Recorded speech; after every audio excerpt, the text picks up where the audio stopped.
Good afternoon, everyone. I'm Jian Guan from CMHL and Shanghai Jiaoju University. And today my presentation is about the topic CFD simulation of stemming load of KCS shape on the oblique waves using overset methods. And my presentation will be divided into 5 parts. And first is the background of ship stemming load research.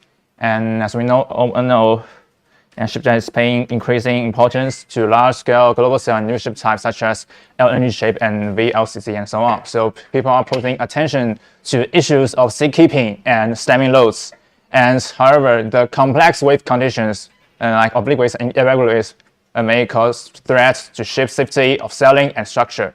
So it is needed to carry out stemming load research. And nowadays, main 2 forms like model experiments and viscous flow CFD simulation, and both of them are boosting the development of ship stemming load research. And let me name just a few of the researchers. And for model experiments, Kim carried out the experiments on 10,000 TEU ship, container ship on the extreme blow flare, and Ha researched stemming loads on a bow of a ship type FPSO. On the braking and regular wave conditions, and analyze the bow flare stemming load under different ship speeds. And in terms of the safety simulation, and Huang carried out the supermotion and stemming loads in cross waves of S175 ship, and Liu studied the green water and stemming load characteristics, advancing in the braking wave. And the last, Liu researched the stemming behaviors of a trimaran in oblique regular waves. So the next part is about the numerical methods of the simulation. And first, let me introduce the solver, net nanoform XJ2 solver, which is self-developed by CMHL on Perform. And it is equipped with numeral wave tank module and can generate the wave and realize wave absorption as well. And it is well applied in ship resistance, self-propulsion, maneuverability, and seakeeping. And next is about the overset method. It divides grades into 2 parts, overset grades and background grades, and it can eliminate the effects of the object moving in a large move substantially. So and it causes the deform of the grids, and it can eliminate this effects. And the fully filled information is transferred into the two offset grades and back grades through the DCI and by the weights of the grades. And the next is about the waste to foam module, and it is a wave module that contains relaxation zone to realize wave generation and wave absorption. And the equations in this research is the incompressible nest equation and the equation of the wave methods.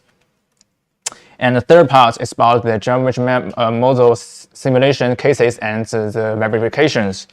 And here is the main particular of the KCS shape. And the model I use is of the scale factor of 37.89. So it is 6 points, about 6 meters long of this model. And this is the calculation layout and grade composition. And it is noticeable that to satisfy the demands of a deep water wave with long wavelength, so the depth of the calculation is set as -2L, and the grades of the overset and background in total is about 4.4 million. And about the stemming load probes, and they are divided into 3 main parts: the bow and the deck and the bottom of the ship, and 14 in total. And the locations of the probes are listed at the right of this slide. And the simulation cases are 7 in total, and including the variables of wave handling angle and wave length and the ship speed.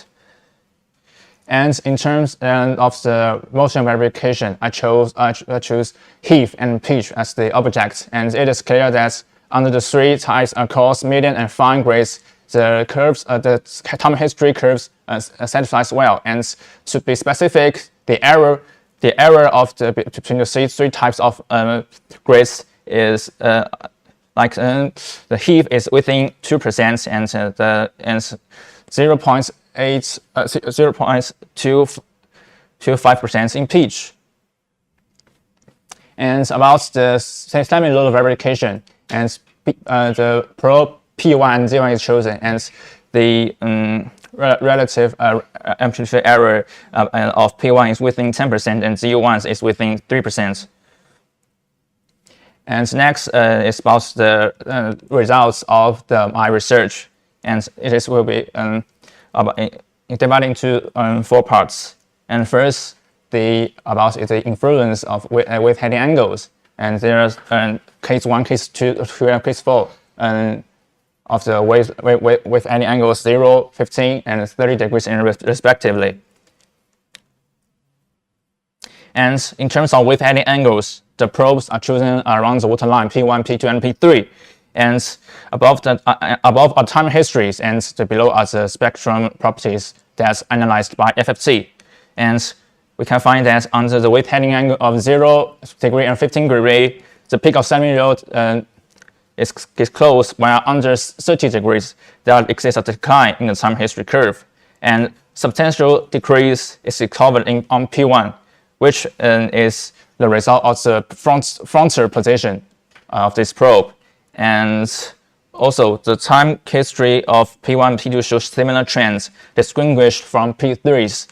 The shape are different, and which is caused by the profile difference of the hole.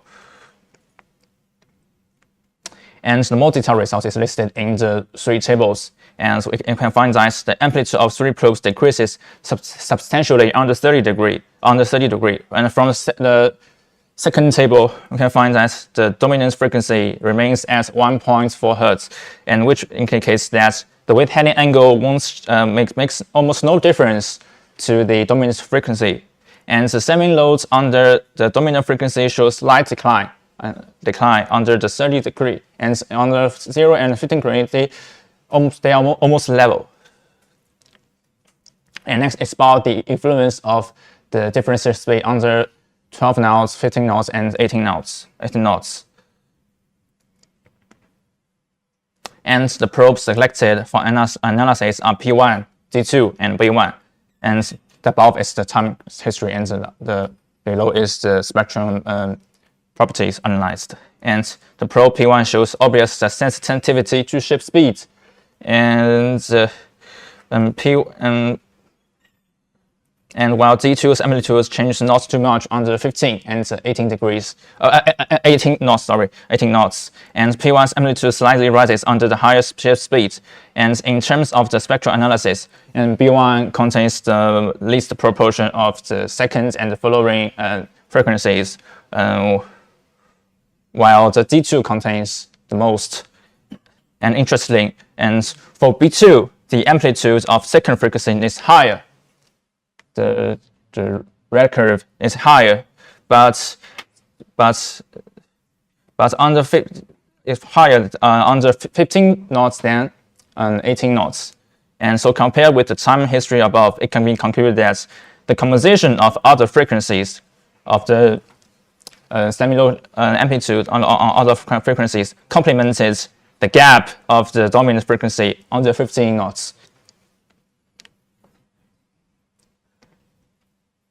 And the detailed results are listed. P1's amplitude rises significantly on the higher speed, and D2's amplitude does not change much under the 15 knots and 18 knots. And the dominant frequency rises under the higher speed. 3 probes share the same frequency, same dominant frequency under the same shift speeds, but meanwhile, the amplitudes of dominant frequency share similar rising trends with the rise of shift speed. And also, when the shift speed surges, the dominant frequency increases as well. And the next content is about the influence of wavelength, including 0.8 L, 1 L, and 1.2 L, which L stands for the LPP of the shape.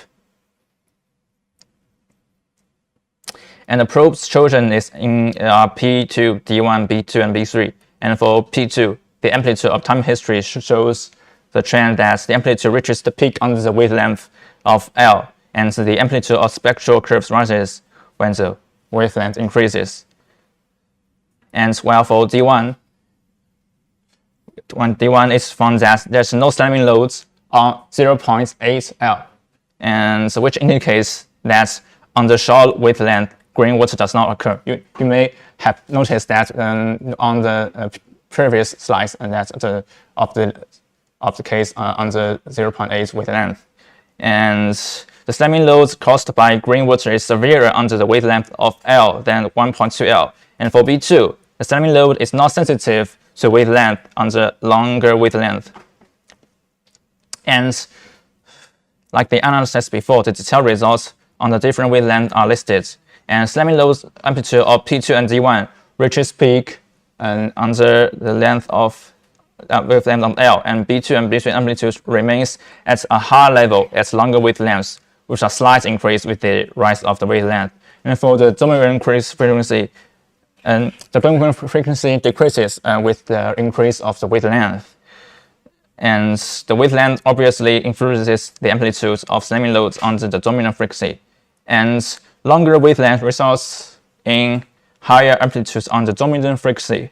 And it is noticeable that under the wavelength of 1.2 L, although the amplitude of time history is the least, the amplitude under the dominant frequency is the highest.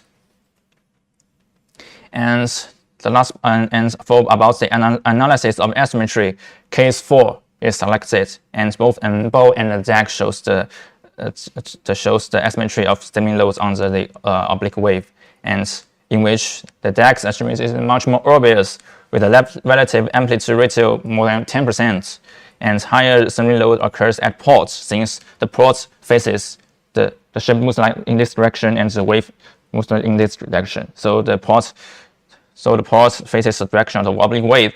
And from the nail graph on the right, the asymmetry is more obvious shown, and we can notice that the DAG's asymmetry properties is much more obvious than the bows. And the last part is about the results. So first, under the different wave any angle slamming load exists apparent decline in time history and spectral curve under 30 degree. And secondly, the change of the shape speed results in the converse of the dominant frequency. And about the influence of wavelength for the DAG and bow, highest slamming load occurs under the wavelength of 1 L, and green water is not obvious, may not occur under the wavelength of 0.8 L. And about the asymmetry analysis, asymmetry of slamming loads is more obvious on the DAG and then bow. And about future works, I will research further in the influence of other variables like the wave height and the different wave handling angles, like the flowing waves, the waves that comes from the behind of the ship. And I will and more analysis on green water is necessary. And also more research on slamming load of bulbous bow should be carried out. And thus, further research should consider about the elasticity of hull and FSI, fluid structure interaction. And that's all of my today's presentation, and thank you for your listening. Okay. Now the floor is open for discussion. Questions or comments?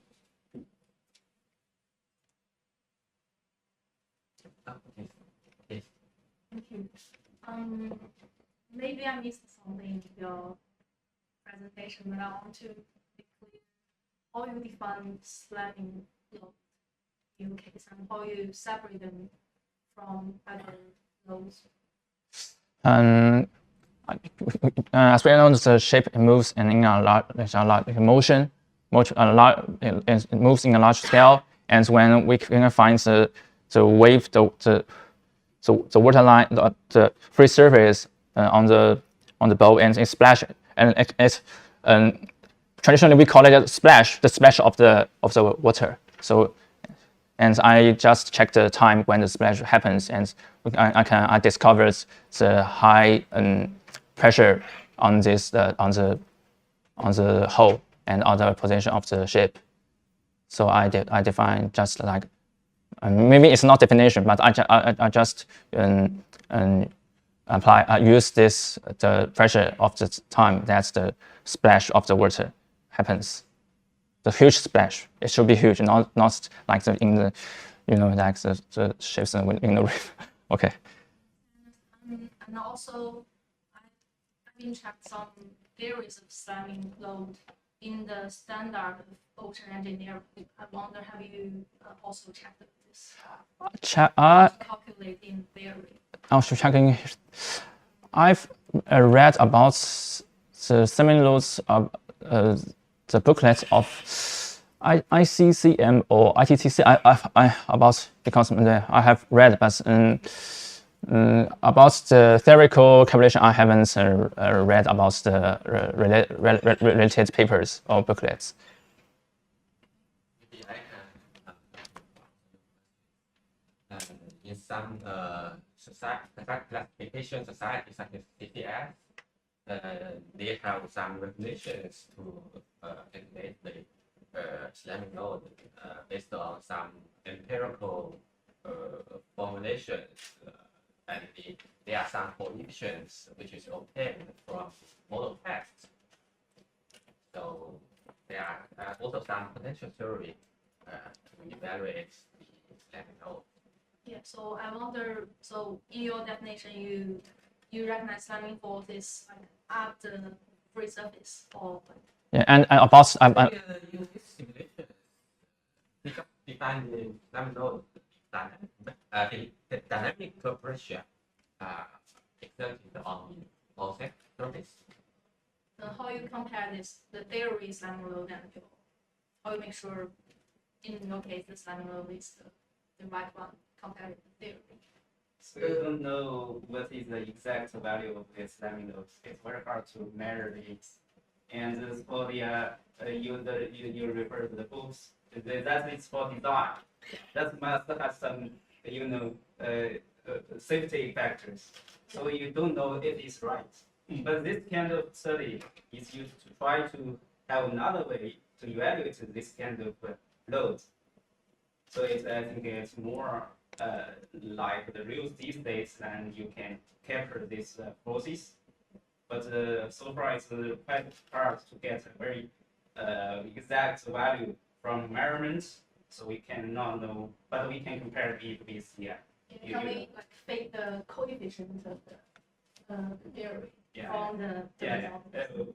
We have done some studies to do this, but it can just to tell you the coefficient is much higher, but you don't know what the actual value is.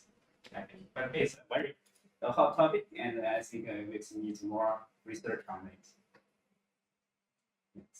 Very interesting. Thank you. Thank you. Thank you. Thank you very much for your presentation. As usual, I will criticize you, but please don't take it personally. Okay, so I understand these are the Tokyo 2015 oblique weight cases. Did you compare the resistance, or did you just look at the static loads? And just focus on the semi-load. Okay, thank you. So the second question is, if you can go a few slides back. On one slide on the right-hand side, you have a picture of the hull with the pressure distribution. Oh, about the asymmetry property. Can you show it? Okay.